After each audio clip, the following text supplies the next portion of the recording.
दोस्तों, highway construction में revolution आने वाला है।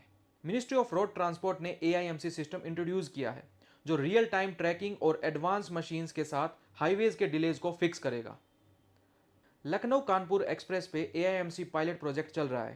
जीपीएस एडेड मोटर ग्रेडर्स और इंटेलिजेंट कॉम्पैक्टर्स यूज हो रहे हैं। टोल कलेक्शन का फ्यूचर भी स्मार्ट होगा। जीएनएसएस बेस्ड टोलिंग 2025 तक आएगा, जो कि टोल बूथ्स को खत्म कर देगा और टोल बस उतना ही लगेगा जितना आपने डिस्टेंस ट्रेवल किया है।